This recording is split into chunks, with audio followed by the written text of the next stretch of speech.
What's up, guys? J. Mark Sports and Trooper here with Jon Burns. In this video, we are going to be talking about The Devil All the Time, the 2020 Netflix film. We're going to be spoiling the heck out of it. We're going to be talking about every little nook and cranny, every minute detail. What's this movie about? You might be wondering that. And after seeing it, I wonder that myself sometimes. But I'm so glad you weren't asking me. I was like, oh no. Jon, what is the deeper meaning of this movie? Why don't you tell us what this movie's about? So this is what Wikipedia says. So, the all-knowing.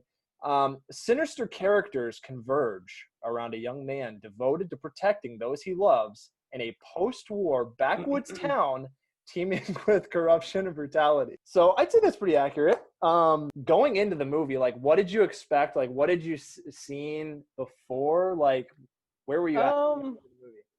I knew it was going to be kind of the movie that we got. I knew that this was, I was talking to Cassie about it. I said, do you think this movie would have had such a big draw if you didn't have the big star power names that you have in it? Because when you think about what the movie's really about and what they're getting at, and it's a hard sit if you don't have some people that you already like and care about from other movies, in a sense where you're just I also that's a great point. I don't know if this is too controversial to bring up, but you can't, it's like the elephant in the room. This movie is not very pro-religion. I'm glad you brought that up, because that's actually one of the things I want to talk about. It's almost like it almost feels like it was written by a diehard atheist who was just you see, this is the reason why this happened. There's a lot of that. I remember being frustrated with a lot of the characters. That was kind of like a thread. Yeah. Very frustrated with a lot of the characters who were doing things out of, I guess, in the name of God or whatever. I did pull up the text that I sent you because you asked me what I thought about the movie. Yeah. Bring it up with a thing. And I said it was really good. I said really good, strong performances, but I don't think I'll ever watch it again. Yep. But then I said, you know what I mean? It's great. Give somebody an Oscar, great. Yeah. But will I watch it again? No. And then I said, although I do love how Spider-Man killed Batman, John Connor, and the Winter Soldier because Pennywise John wicked his dog. And you had a follow-up and produced a film produced by Mysterio. There you go. I mean, hey, that's why I have you on here, because I couldn't have said it better than that.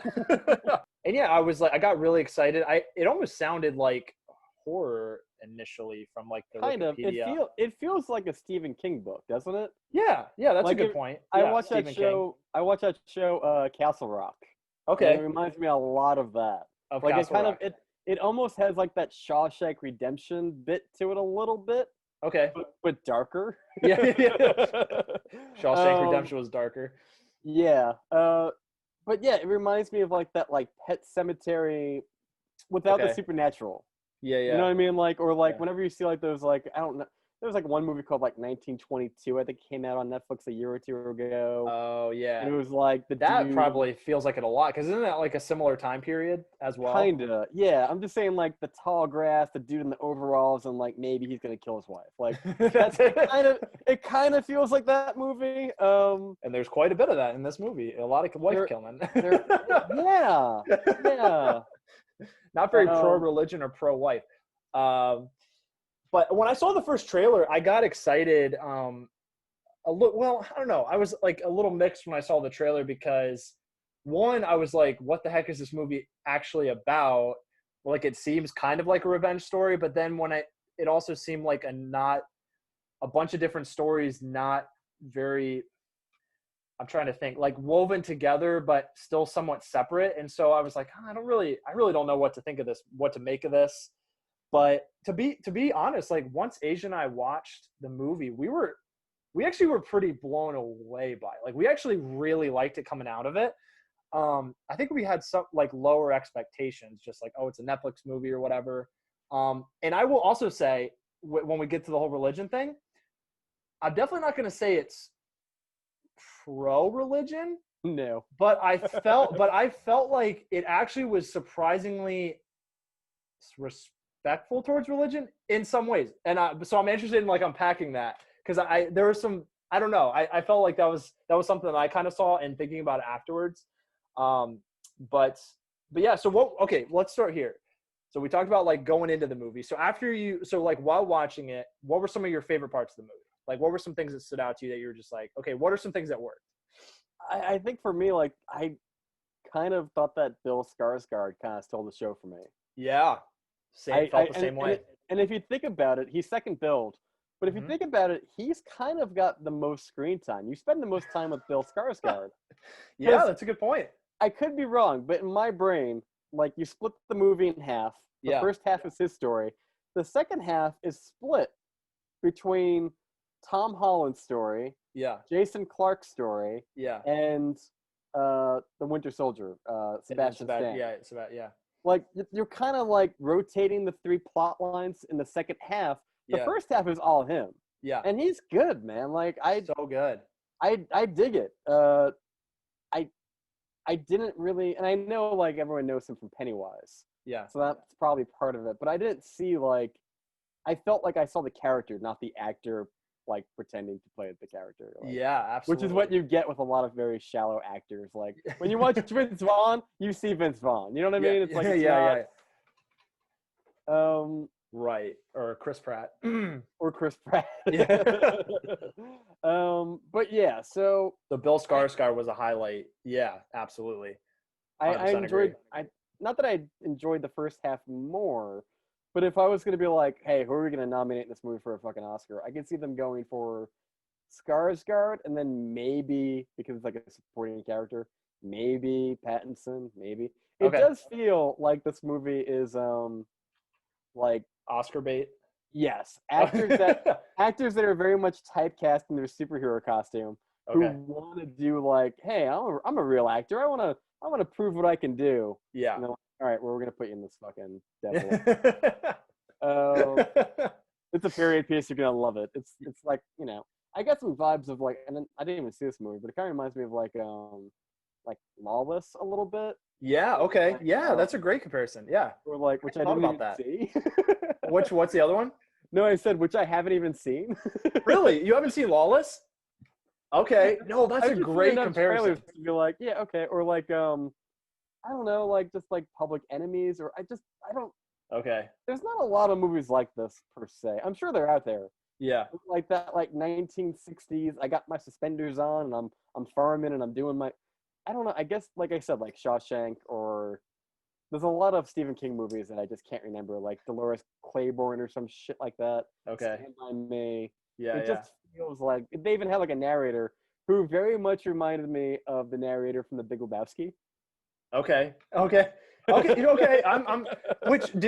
I'm assuming you saw this, but the author of the book was the narrator. Was he? Did you see that? Yeah. I didn't know that. Yeah. I was thinking of the cowboy from The Big Lebowski, Sam Elliott, the giant mustache. That'd be great. I mean, that was a little weak. I didn't love that. Like when in the very beginning, I felt like they were throwing a lot at me, and I'm like, is the whole movie gonna be like this? Like when they pull out the map and they're like, okay, this is fucking Ohio, and over here, wouldn't you know it, only 1,000 miles away are these characters, and then 6 years later, I'm like, you're not gonna do this the whole movie, are you? You're right. I need to pull out my own map and like a map of like Middle Earth. Right. So that was kind of. I'm glad they dropped that. Like they did that bit where they started with. It's a cool shot, but I'm glad it didn't carry the whole movie. Where they started with Bill Skarsgård, who took the seat for Jason Clarke, and they're like, little would they know that they would be the people that was he was the shooter and she was the bait, and they called the models the victims. And I'm like, what are we doing, people? Are we gonna meet everybody in this fucking diner? Everybody loves that diner. Yeah. And I'm like, where's Tom Holland? I'm like, oh, he's definitely gonna be. This is the thing that I did think was gonna happen. Yeah. Okay. I thought what they were gonna do. It's totally not this fucking movie. What I thought they were gonna do was that they were gonna take. You have Tom Holland's character, Avon, is it? I got the Wikipedia on the side. I literally cannot remember any of their names. I'm probably gonna say the actors' names this whole video. I'll do a quick rundown. Okay, real please. Quick. Yeah. All right. So, like you said, Donald Ray Pollock is a narrator. I guess also the writer. Yeah. Tom Holland plays Arvin Eugene Russell. Okay. Bill Skarsgård plays Willard Russell. Okay. Robert Pattinson plays the Reverend Preston Teagarden. Okay. Riley Yeah. Keough plays Sandy Henderson. Okay. Jason Clarke plays Carl Henderson. Okay. Sebastian Stan plays Sheriff Lee Bodecker, Sandy's older brother. What a great name. Sheriff Lee Bodecker. Sounds like a pair of khakis you would buy. Oh, I got my Bodeckers right here. It is such a great name. Eliza Scanlen plays Lenora Lafferty. She's the one that gets taken advantage of, the sister. Okay. Haley Bennett plays Charlotte Russell, Arvin's mother and Willard's wife. Okay. Mia Wasikowska, I think. plays Helen. Okay. And then she's the one who marries the guy with the spiders instead of Dudley from Harry Potter. Right. Harry Melling plays Rory. I guess that's Lenora's father. All right. Oh, okay.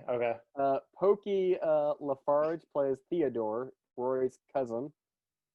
Douglas Hodge plays Leroy Brown. Kristen Griffith plays Emma Russell, and Drew Starkey plays Tommy Matson, one of Lenore. See, we're at the point where I'm like, I don't fucking know. I don't remember this person. Remember those bullies who Tom Holland beats up? He's there in there too. Wait, who played the dog? They didn't mention that, I don't think. I feel like that pissed me off more than any other scene in the movie. The dog? Well, him taking the dog out to the woodshed and shooting him? Yeah, that pissed me off more than anything else than what these people were doing. And there's a lot of like fucked up shit that happens in this movie, but I'm still mad they killed Jack the dog. Jack was a good dog, I'll tell you. I'm telling you what. He was. The other people, I'm like, well, that's what you get for hitchhiking. But the dog, the dog didn't do anything wrong. Didn't do anything wrong. What was So you mentioned the Bill Skarsgård part, which is like half the movie. Yes. Which is I completely agree with that. Asia and I actually said that might have been our favorite part if we had to pick, which would really surprised us. But so if you had to pick like three things that really stood out to you about the movie, acting, maybe moments, where would that fall in your list of three? What would be two other things that you would maybe come to mind right away? So the positives you're saying. Yeah, the positives. Yeah. Okay. At number one, I would definitely put the acting, because a lot of these actors, they definitely learn their monologues. A couple of them have some decent, juicy monologues. Yeah. And they feel very real. They don't feel like two-dimensional, I guess. They feel a little bit layered a little bit. Except for like Sebastian Stan. He just feels like he's like, I shut up for a day. I did some shoots and I went home. All this Bodecker hate, man. Come on. I mean, it's like you could have gotten rid of his side story, his backstory, and you would have been fine. Like if you just left the point that he like met him when he was a kid, you leave that scene and you meet the fact that he finds him in the end. You don't need like him going to like the bar where they have like the brothel, and you don't really need the scene where he goes and he gets like the gun and he takes out the other. And the guy's like spitting on the 50. And I'm like, I don't need any of this. It's by far the weakest plot thread in the movie. I agree. Probably the weakest. Yeah, I would say that. Yeah. And then like followed by the photographers, which is like, it's fine, but it doesn't really add anything to it, I guess. Okay. I mean, I guess it's necessary, but yeah, if you're going to go that far, might as well make them more interesting and more evolved as characters. They felt a little flat as characters. Okay, sure. But you want positives. I'm sorry. I would go. The acting is pretty stellar. I would give it some points for being original, because I didn't really see certain plot points playing out the way that they did. Okay, And the movie has a way of putting you into like a false sense of security where things get kind of boring and kind of low key. And then it just goes boom, and you're like, oh! so I enjoyed that element of it. I don't know if I'm also naming a negative, because there are moments where you're like, this movie's 2.5 hours long, and you're like, all right, is there a point emerging with this particular scene? Because, like you know what? I'll take it back. I think even weaker than, or at least equal measure, weaker than the Sheriff Lee Bodecker would be Yeah. Bo Decker. Bo Decker. Bo Derek's in this movie. Isn't that an actor? Still got it. Yeah, she was like a sexy lady from like the 70s. I don't know. Oh, okay. But Not yeah, a dude at all. yeah. But no, the plot line of like Rory and Helen, where he's like pouring the fucking spiders on his head, and then he's in the closet, and then he decides, well, I know what I need to do. I need to stab my wife with a screwdriver. I do love his buddy. His buddy's in the car with him. He's like, Rory, you stabbed your wife with a screwdriver. We're gonna call you crazy. I don't even think he's gonna. Oh my gosh. But yeah, those are I think the acting is what really stands out. I don't know if I could name 3. Okay. I thought it was kind of mostly original. Yeah. I always love a good story like Pulp Fiction comes to mind, but I love a good story that they show you all the different pieces and they develop them very well, and then they all converge. I love that in movies. Yeah. This does that, I guess. There are times where I'm wondering, like, do we really need that much Bill Skarsgård to understand Tom Holland's character? But considering he was like my favorite character or one of them, that I was fine. Like, give me more. Like, give me more. Yeah. But I felt like there should have been a little bit. Like, I know, like, there's like certain aspects, like the scene where he's like, if they start it, you finish it. Yeah. Like that carried over. Yeah. And I guess it kind of explains why Tom Holland's character is kind of an atheist, because he killed my dog. Yeah. My dog, man. And in the name of God, I don't have a dog. Screw you, Dad. Yeah. And then that just totally gets solidified by Robert Pattinson, who just like, you know. But yeah, what would you say the positives for you would be? So I'm trying to think. So I actually wrote a couple down. So the first thing I wrote down was the first like hour for 45 minutes of Bill Skarsgård. So that was one. I think one of my other favorite things was I mentioned, and so did you. Did you say his name was Rory, the Dudley's character? Rory. Okay, he was like the first traveling preacher or whatever with the spiders. Yeah, he was the spiders. He killed Helen. Yes. So he was great. He was another standout that Asia and I were just like taken aback. I did not recognize him for a few minutes, and she pointed it out. And talk about somebody who completely transformed. I mean, I haven't seen him in anything since Harry Potter. So like from my perspective, he lost a ton of weight. He sounds completely different. I thought he was phenomenal. Do you know who I'm talking about in Harry Potter? I just want to make sure that I'm thinking when I'm thinking. He's like his chubby Muggle foster brother or whatever, right? Because Harry Potter lives with that family. Was it Dursleys? I think the Dursleys. So he's not like the goofy guy who got hot, right? No. Okay. No. Sorry to disappoint you. I haven't seen these movies. I saw the first one when I was a kid. Okay. And I even read the first book, but then I was like, I quickly just fell off, and I didn't watch all 8 of these movies. But I've seen enough memes to know, like, yo, so and so got hot, man. That's a popular. Yeah. But this guy is not attractive, so that doesn't really track. Right. This guy, he was in a movie called The Old Guard, which just came out maybe a month ago with Charlize. Really? Okay, he was in that? He was like the money guy. He was like the guy. Actually, I haven't seen that one yet. Okay. So, but that's great. He's just in it. What was his standout? Would you say he was better in this or in Old Guard? Oh, this, because this is a better movie. Oh, okay. Yeah. Over Old Guard. And I like to look. I hate him, so he did his job right. So you know what I mean? Yeah.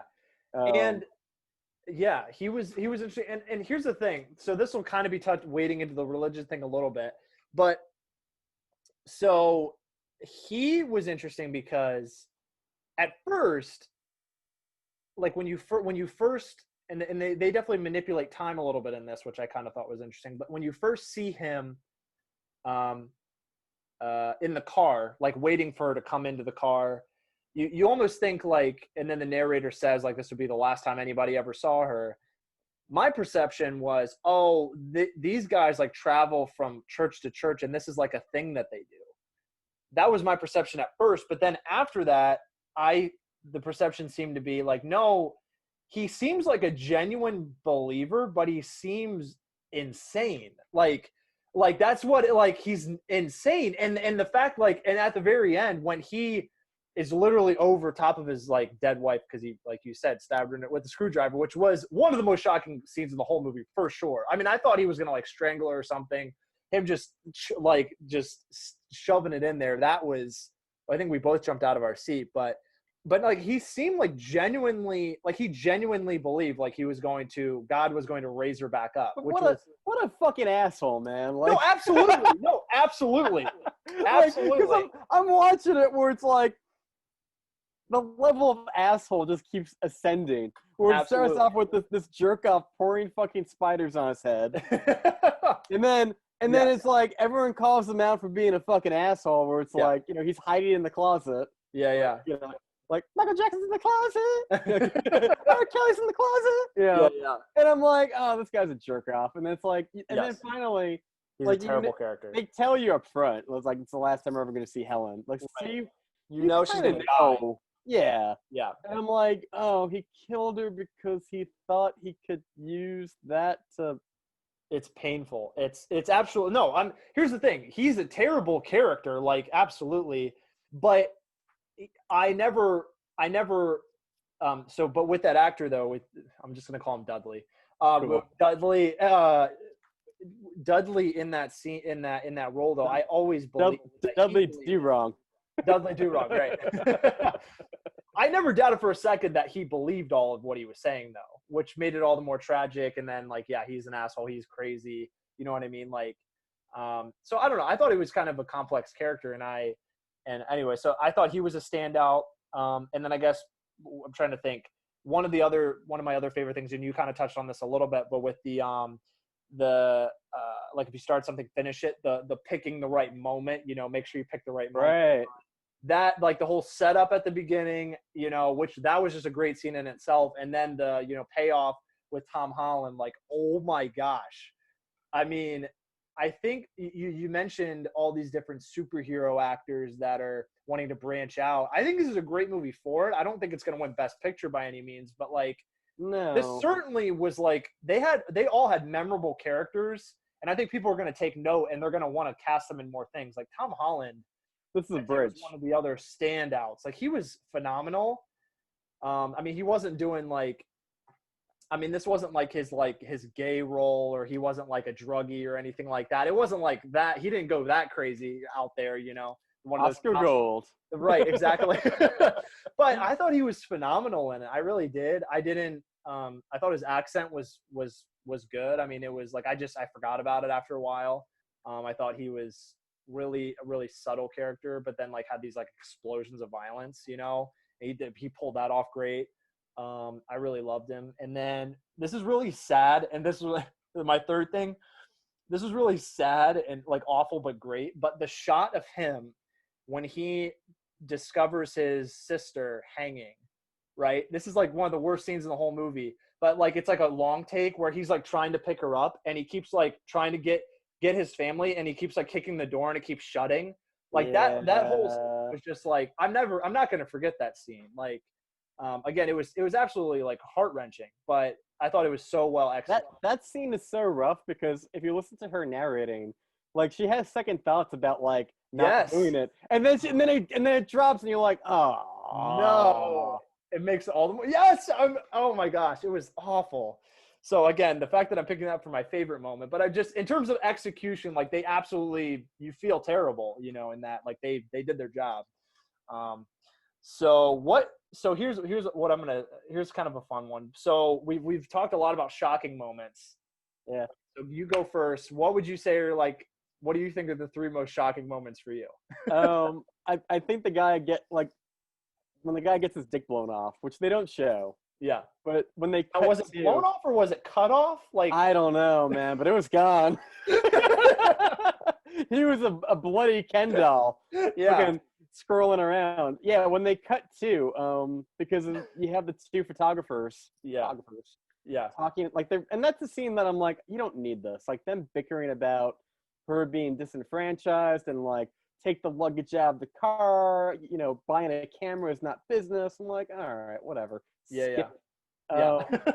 But like, but yeah, when they cut to, they're like, well, he was a nice boy. We didn't have to torture and kill him.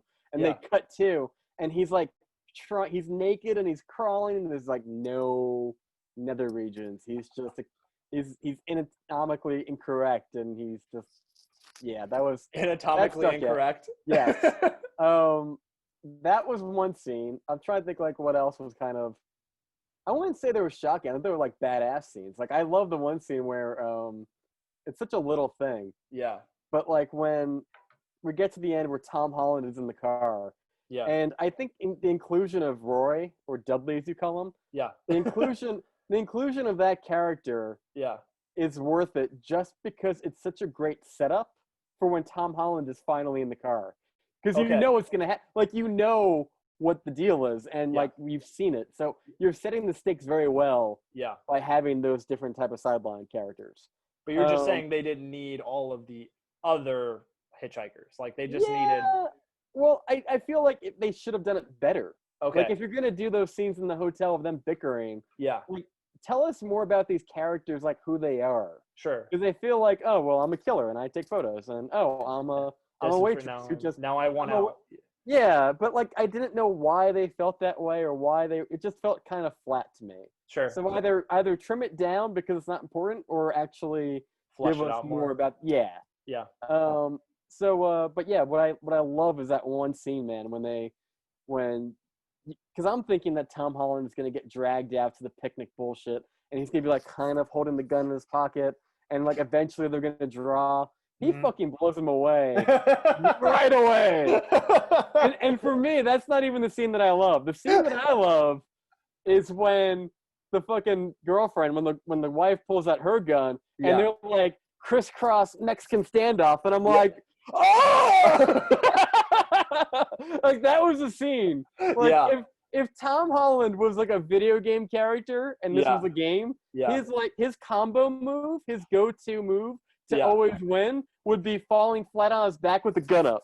Because he does it like does it 2 or 3 times, and like for the win, man, it works. Dude, such a badass. So I really enjoyed that scene. I'm trying to think. What was the question? Shocking scenes. Shocking scenes. Yeah. So I wasn't shocked by like when people got killed. Yeah.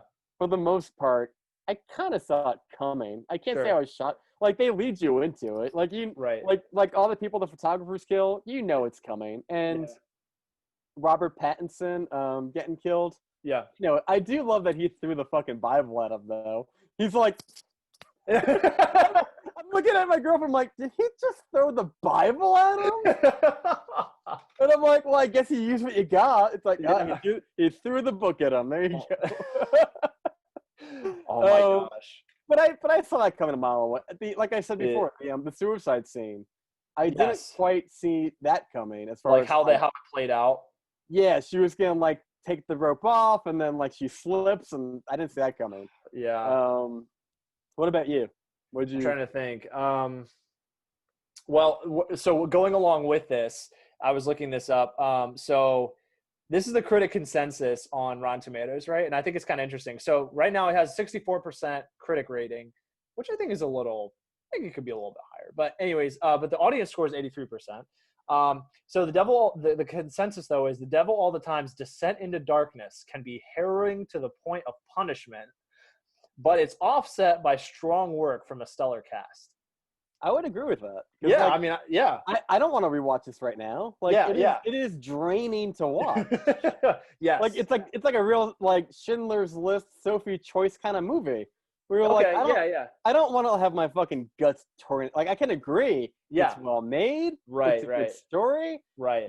But it's heavy, and it's like you need it's like a once every 5 years kind of movie. You know what I mean? Yeah. Okay.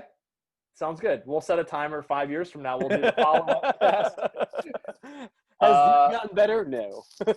I'm trying to think. So, I mean, so a couple of them, I don't know if I'll have 3 now, but so one was, I mean, we've touched on it a couple times, but one was was Dudley screw driving his wife.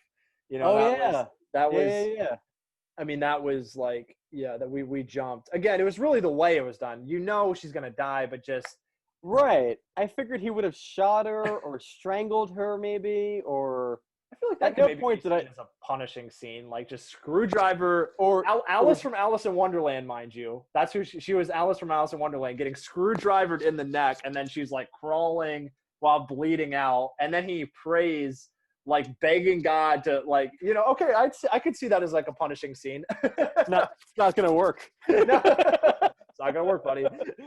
Draw two. Yeah, you're right. I thought it was kind of interesting too, and it's been pointed out since. But if Bill Skarsgård had married Helen, like his mother wanted him to, nobody would have really died. Like the wife would have died of cancer, obviously. Yeah. But like, had that have happened, Bill Skarsgård wouldn't have went on a tear with religion and the dog. Yeah. Over the wife, and then Helen wouldn't have been killed because she wouldn't have been with the Reverend. So it would have made for a very different story. Man, we'd have like Christopher Nolan directing this, and then it like goes in time inversion. Oh god. Version. One other part, it's just so Asia and I are believers, like we're both Christians, and so it was like definitely a hard film to watch from the religion part of it, for sure. Like I'm not saying it wasn't hard to watch, like it definitely was, especially from that aspect. But one part that would like shocked me, well, not shocked me, but just like was like whoa, was when, because up until this point, Bill Skarsgård had been really affectionate with his wife and with his son, and then when they're like, him and his son are at the prayer log and they're just like praying their guts out, and then he like slaps him, you're not praying hard enough. I was like, oh man, this is rough. I mean, it was already a rough scene. You know what I noticed too is that he says pray harder, but he also says God damn it, and I'm like, wait a second, I don't wait know a second, say that. for a guy who's like, be religious and hold on. Well, he also said don't cry, and then he was crying later, so right. I like just thought that was very, very hypocritical and ironic. Yeah, come on, Bill Skarsgård, you know better. And I don't know. I don't know if I was expecting him to kill himself. Maybe I should have seen that coming, but I wasn't like shocked. But I guess I was like, oh, okay. I was a little.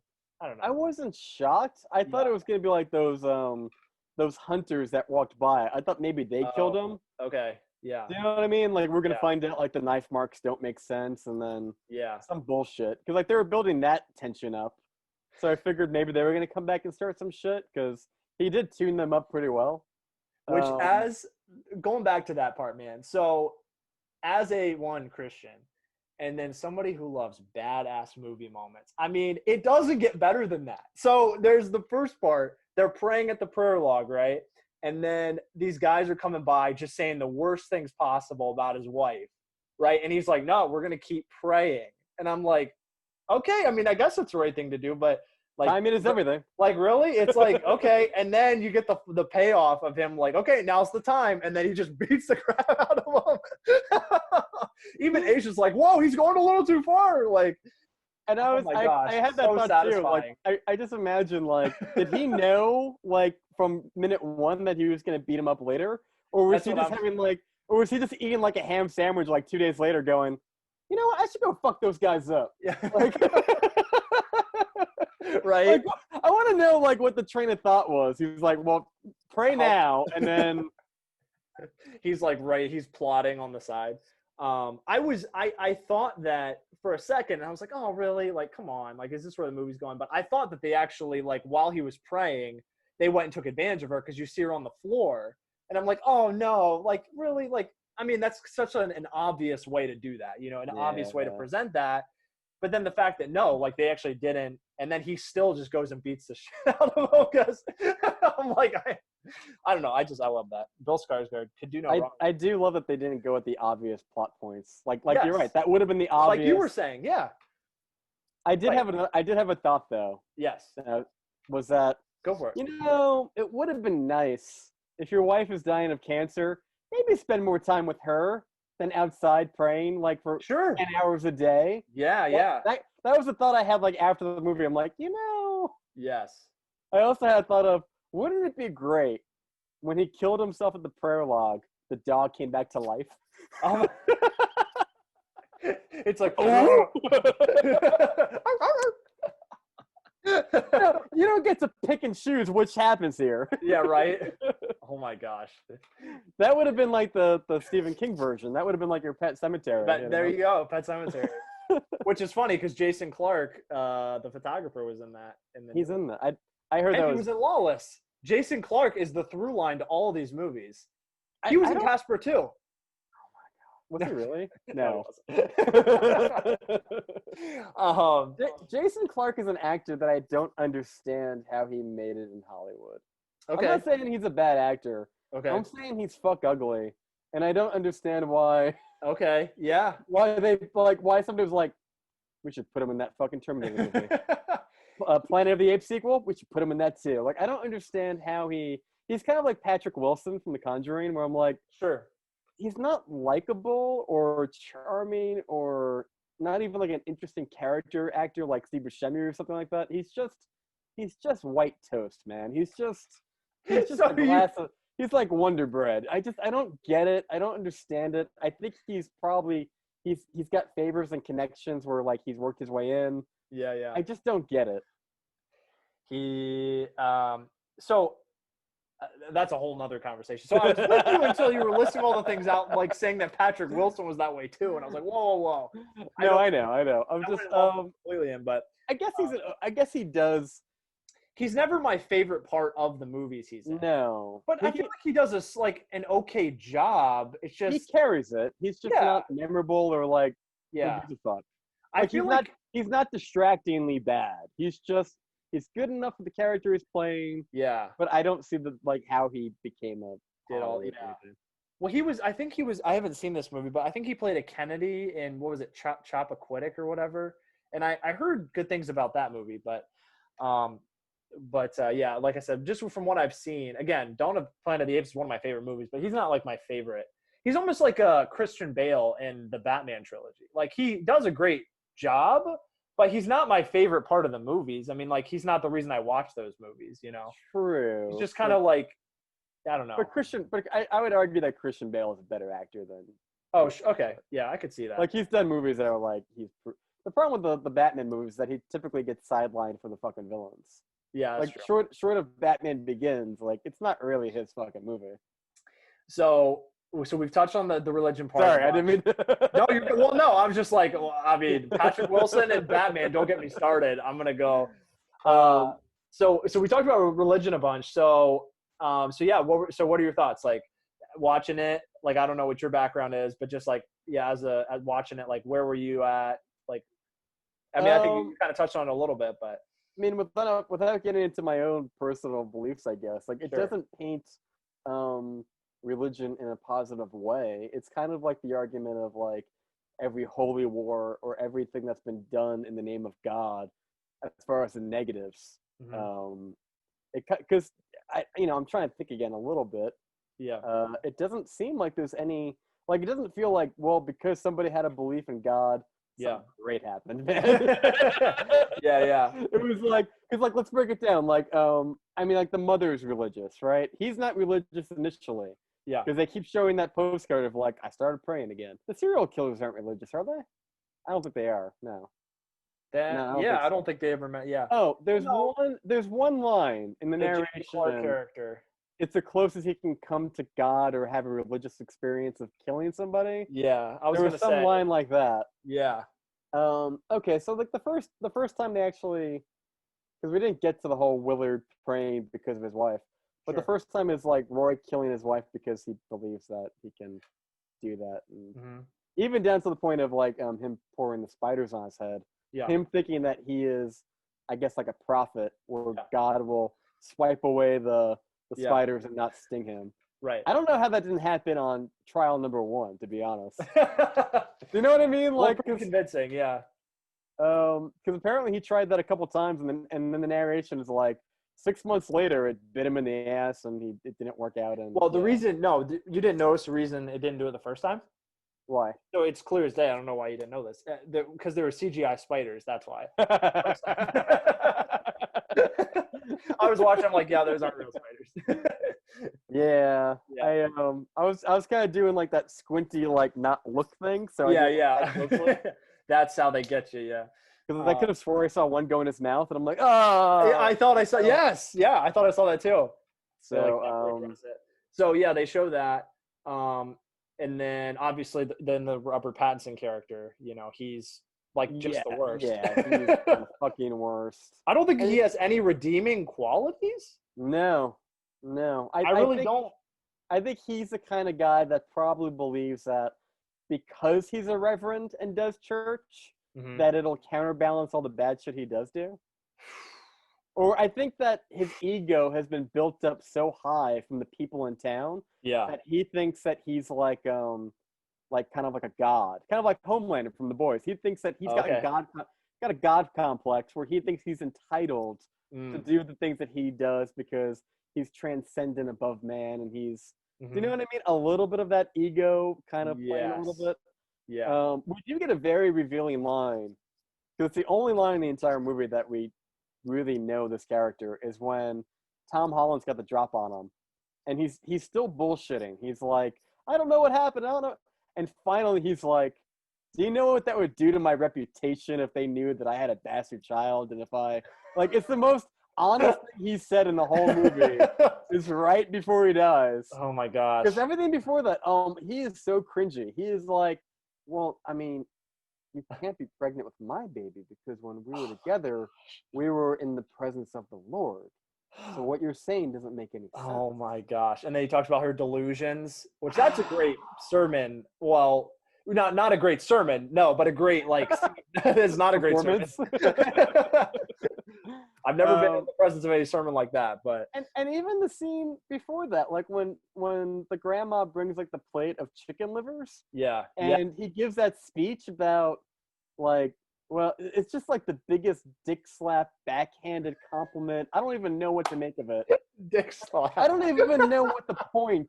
He doesn't even get to a point. I thought he was gonna be mean and then turn it around at the end and be like, well, and that's why we love you most of all. But no, he's just leaves it on a negative note of and that's why I'm gonna eat it because I'm such a good guy that I'll eat the shit that you don't want to eat. Was he trying to say the plate, the poorest, even the poorest of, if even the poorest of these do this, then that should encourage all of you, but totally called her out? I thought that's what he was trying to say. He started in that direction, but then quickly kind of went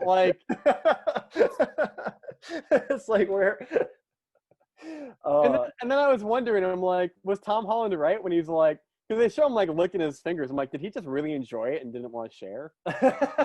Was that really the case? Because he was like, I don't know. And then he could have eaten anything that he wanted because everybody was fucking sitting on their hands waiting for him to pick his plate.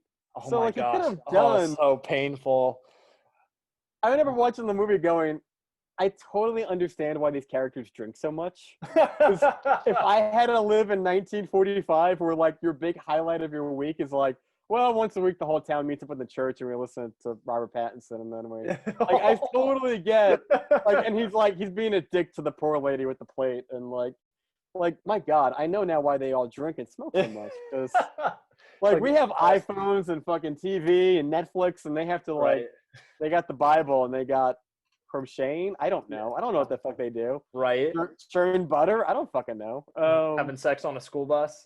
Yeah. Oh, that's right. I fucking love watching Tom Holland tune all of them up. That was. Oh my gosh, that was brutal. With Robert Pattinson, with the whole religion thing, I will say, Asia and I were in terms of manipulation, we're wow, that was a great manipulation scene. Well, again, he manipulated what's her name pretty well, but after. Well, when she's home and she's going through the motions, about to kill herself, when he's preaching to all the rest of them about delusions and he doesn't necessarily call her by name, but he's almost he's manipulating all of them in advance. Right. He's priming the them. Sermon. I'm okay. Again, this is he's the lowest of the low, but this is well done. I'll admit, because I remember watching the trailer on Netflix and they were Tom Holland's he's Tom Holland, and they take it out of context, but Tom Holland tells the grandma in the car, he's not even a real reverend.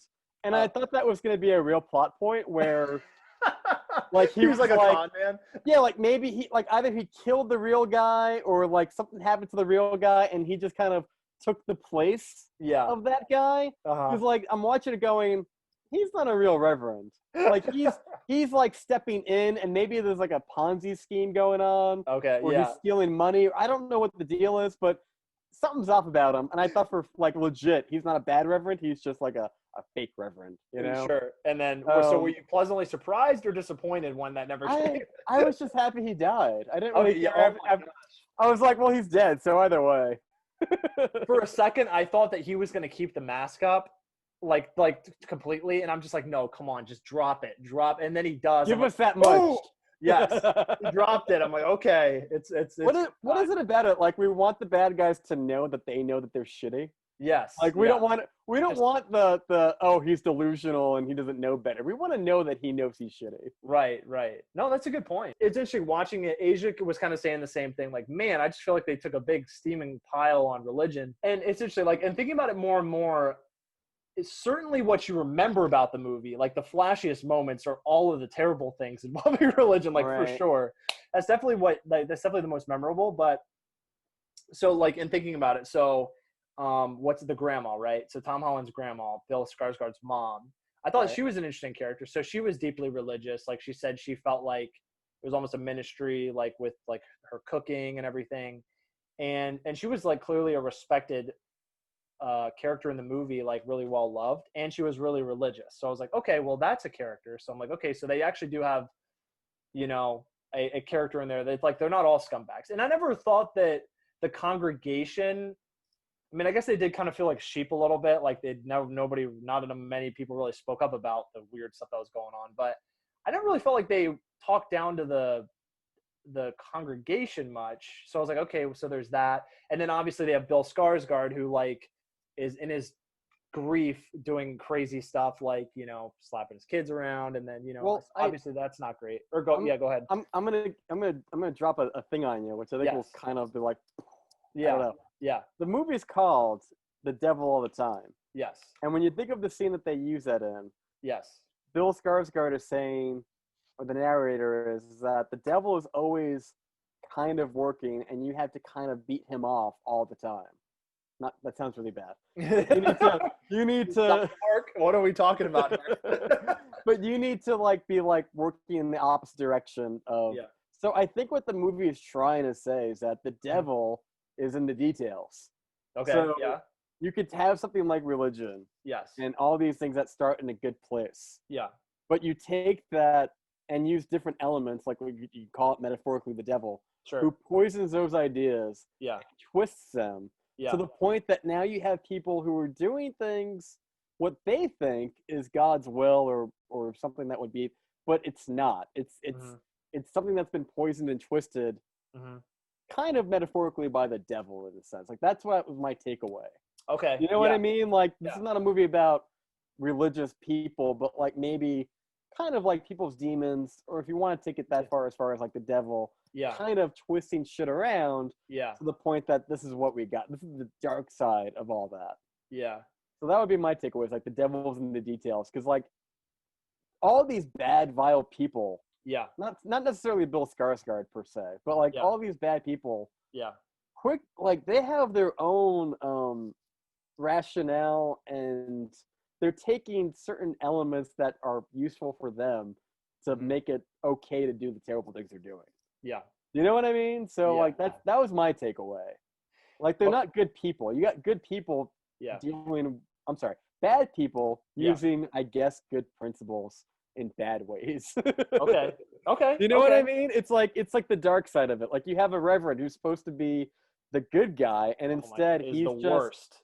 He's just utilizing his power to like do these terrible things. Yes. So yeah, it is one-sided where it doesn't show you like the other half of that, but like it's definitely not that's not the movie we're in. Yeah. Yeah.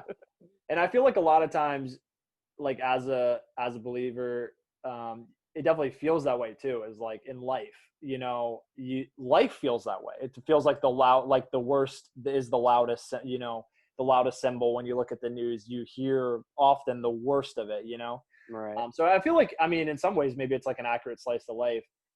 I guess one thing that I kind of left the movie with, which I thought was interesting, was when he's in the car at the very end, Tom Holland, and then the narrator's going, and he's like falling asleep, and I forget the actual line, but he says, maybe there was something to like my grandma's religion, or like he was talking about like my grandma would say pray on it, and he's like, maybe there's something to that, and then he like kind of falls asleep, and I was like, okay, that was like a interestingly, Yeah, I took it as kind of like an interesting. But I know what you're saying. Yeah, But he also says, maybe I should join the Vietnam War and go kill some people. So I'm like, you don't really know. Like, it's a little murky. Like, he could be a bad guy in 10 years. You don't know. So would you call this movie noir? Because I don't really know the definition of noir, but like, isn't that kind of it's like a murky morality? Yeah, you could. I wouldn't call it a detective story, but it's definitely a noir in that, hard fact of life. Yeah. People lose out. Yeah. Things are usually, in like these noir stories, things are usually pretty brutal. Yeah. Sometimes they're not even warranted, and they happen anyway. Yeah. So yeah, in a certain light, it does feel like it feels like a mixture. Like whenever you see a really cool movie that takes two genres, and perfectly blends them. Yeah. It feels like one of those per se. I feel elements of it, but not 100%. Robert Pattinson. I saw some people commenting saying that he was a better vampire in this movie than he was in Twilight. Well, that's not fair, is it? I thought he was fine. I mean, like I said, we don't really get a lot of. We're seeing him from the outside in. We're not getting his point of view at any point. That's true. Yeah. So the scenes that we only got maybe 3 scenes with him. Like we've got, like three sermons maybe, and then we got the scenes in the obviously the ending in the church, and then we got scenes. And then you got like the sex scenes like on the side, and then the kill at the end. He's fine. I don't think he was like reinventing the wheel. I don't think everyone's like, hey, everyone stop acting. Yeah. Because you can learn a thing or two from watching Robert Pattinson over here. Like, I thought they all, like, they figured out I could be this good of an actor, and they figured out, like, where the line is and how to get to that line and stay on it. Okay, yeah. Do you know what I mean? Like, nobody went too far. I don't think they can do any better. Not to say that they were bad, but I don't think the actors could do much better than what they did in this, if that makes sense. Oh, you felt like they hit their peak. Yeah, and hey, look, it's a better peak than I could ever hit. Yeah. But I don't know. I don't think it's like the greatest acting in the world. Like there's like I guarantee you, like recency bias is gonna be what probably happens. Where like a month will go by and go, that was all right. Yeah. It's only because like it's so fresh that you're like, yes, but who knows? I mean, I thought they were good. Yeah.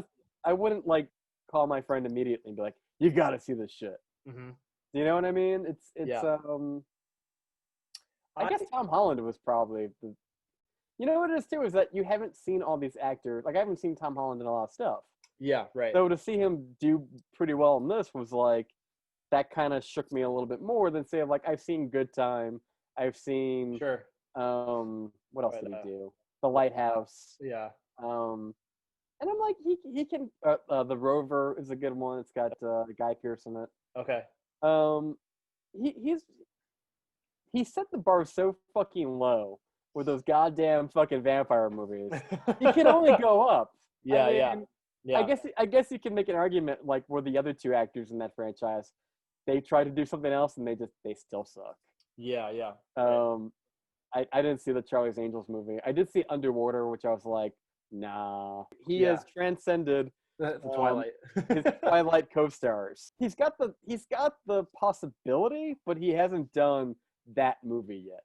For me, it's like, okay, you got the makings of a good actor, but you haven't done like that Oscar Gold movie yet. Yeah, no, I agree with that. I think he's close. I feel like he's like coming close to it. But yeah, he's learning to act. Yeah, Twilight movies. Yo, Willem Dafoe, tell me how to do this. My gosh, I really liked him in The Lighthouse. That movie was one that was so bizarre, but I really liked him and Willem Dafoe. But Yeah, I'm with you. I was surprised that he wasn't my favorite part of the movie. I was just kind of expecting, oh, it's gonna be him and Tom Holland. They're gonna be my favorite parts. But I was like, oh no, like Bill Skarsgård and all these other characters that I thought did a great job, which I was really surprised by. They baited you. Yeah, they did. I felt like he did as great of a job as like he could have with the material. I think. I mean, I didn't feel like it was lacking at all. What did you? Asia mentioned his accent. Like, did you feel like did you buy all the accents in the movie? Well, considering I've never like I'm not it's kind of hard for familiar. me to judge. I'm not familiar with like what is this? Crappy Ohio, West Virginia. Ohio. What's the name of that? Knock 'em Stiff. Knock'em Stiff. I've never been to Knock'em Stiff, Ohio, so I just went with it. It wasn't like it was like one of those movies where the accent is so bad that it's like it's pulling you out of the movie. Right, I was okay right. with it. I also watched the entire movie with subtitles. Did you really? I had to because when they were doing that opening shit with the narrator, I was like, I need to. And they kept like mentioning, I don't know. It's just one of those movies where I'm like, and I knew I was going to be doing this video with you. Yeah. And I want to kind of have as many facts of the movie in my head. I want to have it all straight, Right. But yeah. And yeah, because sometimes like they do have the accents and it's like, what the fuck did you just say? Yeah. So yeah, but it didn't pull me out. It was fine, I guess. I thought it was kind of interesting what Pattinson did with his voice because he obviously had the accent, but he like pitched his voice up. I don't know, like he's like talking like with a higher pitched voice. I thought that was kind of interesting. I was like, oh, I wasn't expecting that. Yeah, I don't know. I thought it was interesting, but I definitely was impressed. I was impressed because he's played obviously the heartthrob. I mean, again, that was a long time ago, but like how terrible he is in the movie. Like I do kind of like that he just kind of went for it. I mean, he's just the worst. But is that not like I feel like you got to give the devil is due. Yeah. You got to give credit where it's due. Right. Is that not just because you have a great director and then probably a decent script? Right. No, I mean, no, you're right. But I guess maybe just having the guts to play it. I don't know. I mean, he's like a predator. I mean, I don't know. I thought he just kind of went for it. Again, he's like the pretty boy actor. I mean, yeah, he's kind of taken a different path. I mean, he's not like Chris Pratt or something like that. I mean, again, he has been in all these obscure movies, but he is kind of like, he was in Tenet. Like he is like on IMDb, the top of IMDb, like this, like, pretty boy. So I just felt the fact that he did it, he just is doing movies I feel like he wants to do. That's definitely the vibe I get from him. So definitely. I definitely was like, okay, like he went for it. Well, I like he's got something to prove. I don't blame him. Yeah. So, I don't know. I kind of put him in the boat with like Shia LaBeouf, where like I do like him better than Shia LaBeouf, but yeah. But like it's one of those actors, like if you give him the right material, and if he's in the hands of the right director who's gonna keep him in line, and like do enough takes, then you're probably gonna get something really good out of it. But I can't remember offhand because I can't remember, but there are actors that you think they're really great, and then they get dropped into the hands of like a bad director, or a bad script, and you're like, they're not that fucking great. Maybe like Mark Wahlberg or something like that. Like you watch him in like The Departed, and he's like, oh, it's Scorsese, it's great. And then you watch like I don't know, like Simon Confidential or some shit, and you're like, all right, this is not good. This is not.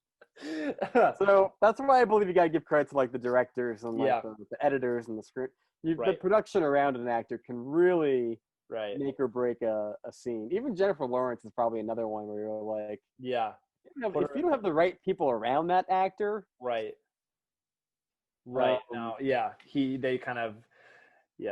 definitely am with you. And he's been smart to make sure he's had the right people around him. Yeah, probably made that Twilight money, so he doesn't have to go, what I mean? Yeah.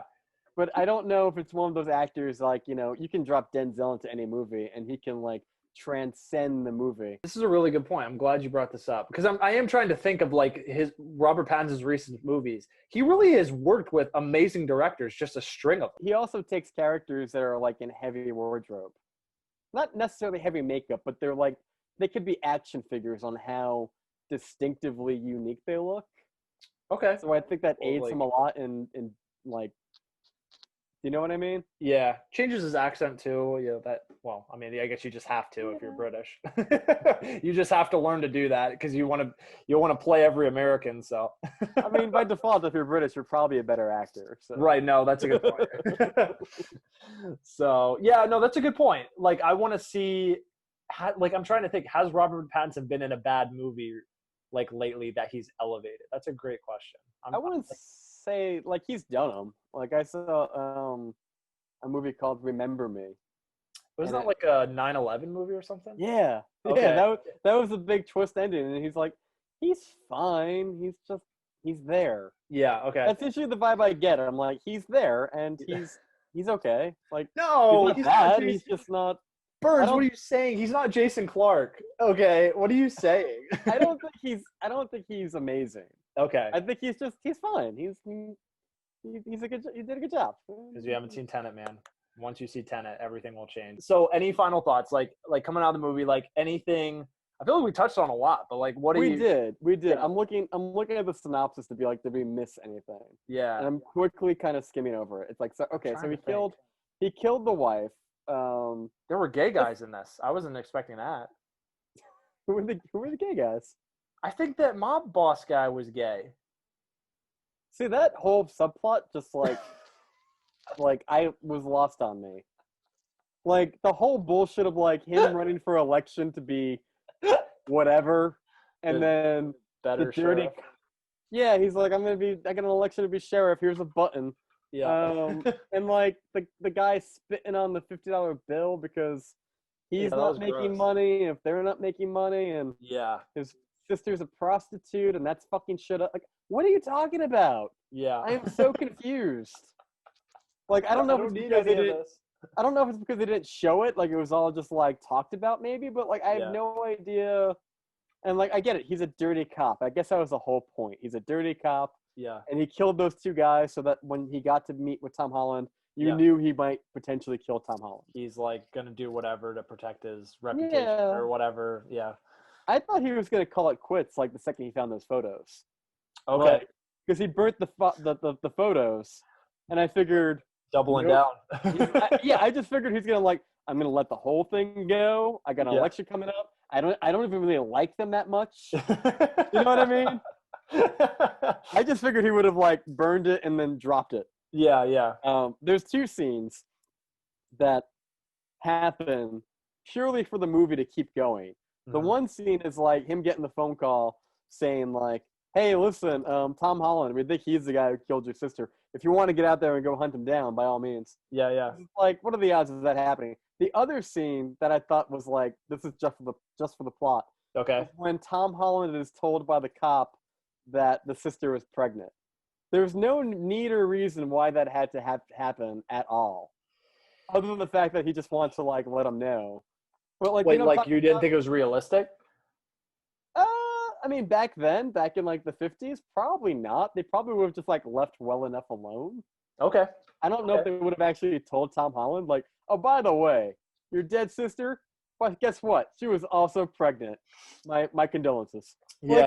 It just doesn't seem I don't. Maybe they have to. I don't know. Maybe or I'm from a small town, so everybody knows everybody. Maybe I felt I don't know. Yeah, that was kind of an accent thing. I felt like I kind of went with it, but I kind of see what you mean though. You don't get a movie if he doesn't. Yeah, right. You don't have a movie if Bill Skarsgård that married the right person. Right. I remember watching the scene where he takes the broken pieces of the fence and he makes a cross, and I'm like, you can do better than that, can't you? Come on. I mean, considering you're out there, or at very least, because he spent so much time there, I wanted a scene where he upgrades it and gets a nicer one. Yeah. But I'm really? You're just taking some scrap firewood and you're good enough. Your prayer log. It's no wonder nothing fucking happens. Maybe if you had a nicer, spent a little more time on that crucifix. Well, I should ask you, since you said the dog was one of your favorite characters, the ending when he buries the dog, what did you think about that? Was that a nice resolution? Yeah, I mean, that just kind of felt like Tom Holland was putting the past behind him. Like, the gun, the dog, the father, everything. Mm-hmm. He was just going to start over again, and good for him. So did that make up for the fact that the dog was shot in a woodshed? No. I didn't even know that he buried the dog. I thought he just, like, dug a hole where the dog's skull was, maybe, and he buried the Luger there? No, well, he like took the pieces down and like put them in the hole, and then I think put the gun with it, or maybe dug a separate hole. But he put the no, not the cross down, but remember the dog was still hung up, and so he takes the bones down and he puts them in a hole. Okay, the subtitles didn't tell you that's what he was doing. Hey man, it was like 2.5 hours in at that point. No, I don't know. In my memory, I felt like he like dug a hole and like that's where the dog was already buried, and he just like came across the bones. So wait, so for all those years, the dog was still on the cross? Yeah, or that's crazy, man. Cross, but they were there. They were at that site, but I'm pretty sure they were on the cross, or if not, they were still at the prayer log. And then they were. The one cop did say, like, he's like, because he asked me, like, who's going to take my dog down? He's like, I don't know who wants to touch that. Yeah, and isn't there a shot later when they show, like, the decaying corpse of a dog? It looks gnarly at one point. I'm trying to remember if it's when the cop shows up later. And that's another thing, too.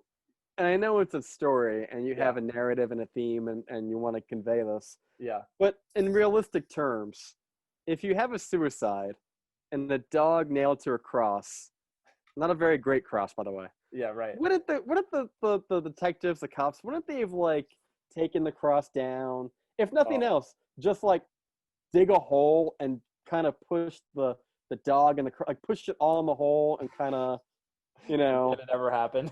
Kinda. I mean, you got, like, a suicide. Like, would you really leave the scene? I don't know if you would leave a dog nailed to a cross in the middle of the woods. Maybe they would. Maybe they don't care. That's a good point. I hadn't thought about that. I think I'm leaning towards they would not do that. You know what I mean? Like, wouldn't they? Well, no. What do you think? You think they would have left it?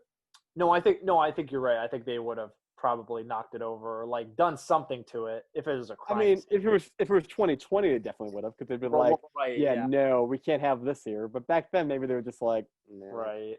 And again, for your narrative, you needed to be there for the come around again.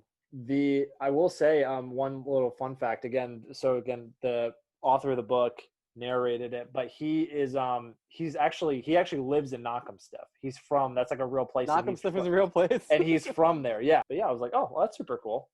What do you think of the scene from the trailer where because I'm looking at the thing where like they give him, it's his birthday. And he gives him the gun, and Tom Holland just being like, "That's the nicest gift anyone's ever given me. Thank you very much. Best gift I ever got. Best gift I ever got." Which you're like, I mean, I guess it's like because like he it's the only thing he has from his dad, I guess, right? That's probably the biggest part of it, right? Trying to think. I completely forgot about it until you brought it up. I mean, it wasn't like a super memorable scene. I thought it was an interesting transition scene, but like into his story. But yeah, I found it kind of forgettable. What did you think about it? Well, I thought he was gonna shoot the bullies. Okay. Because that was the next scene, and I'm like, next time he's packing heat. Yeah, right. Or at least just like scare them, like shoot into the sky and kind of like scare them off and whatnot. Mm-hmm. And then you have the bullies, and then she's sexually assaulted. Mm-hmm. Although for a split second, I thought it was going to be kind of consensual. Like it started leading that she was kind of like, well, if you want, you are a sexy vampire, man. Yeah. But then I'm like, no, man, he's taking advantage of a very naive girl, and this is really getting messed up. Right. Yeah, he's such a. He's the worst. I mean, he really is.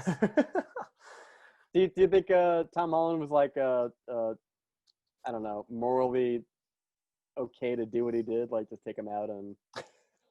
It definitely felt good. It felt good, right?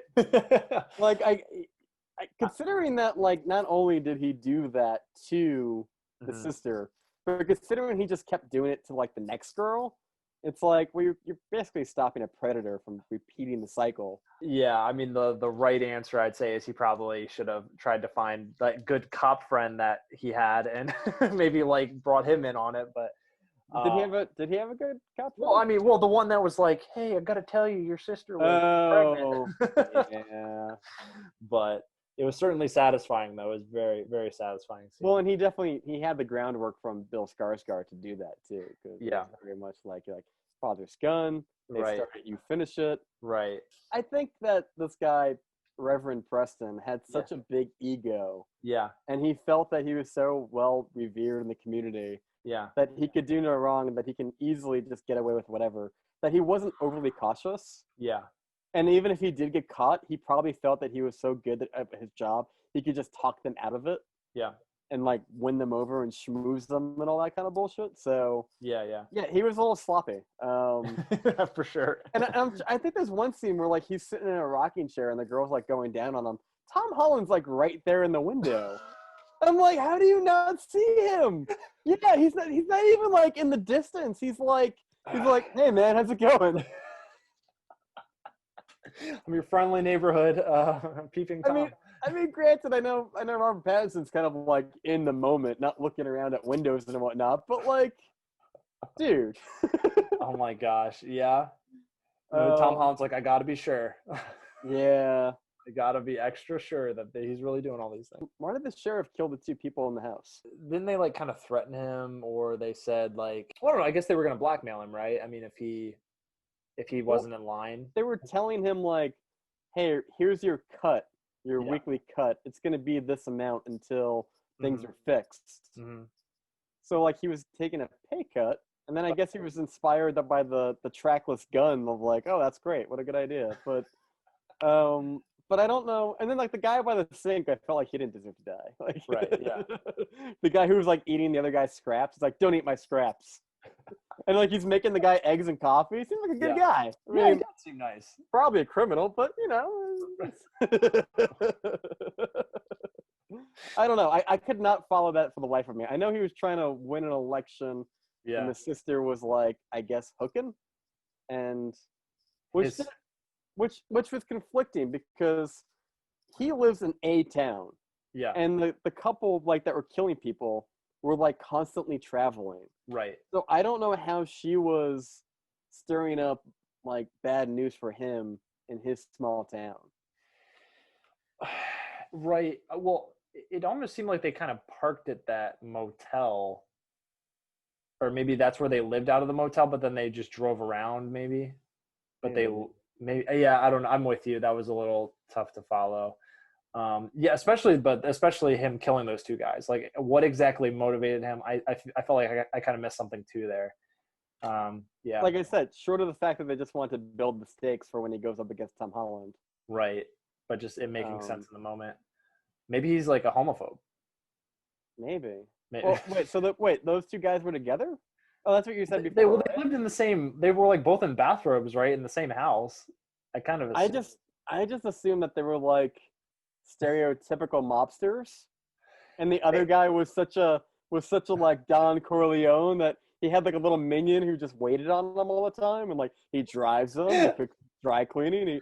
I didn't really. I mean, it never says, so that's how I took it. But I mean, I guess I would have assumed there would have been more guys there, and then somebody's little auntie or little grandma would have been there too, like cooking for him. But no, I get what you're saying. Maybe it wasn't them. I just figured he was like his servant, like right.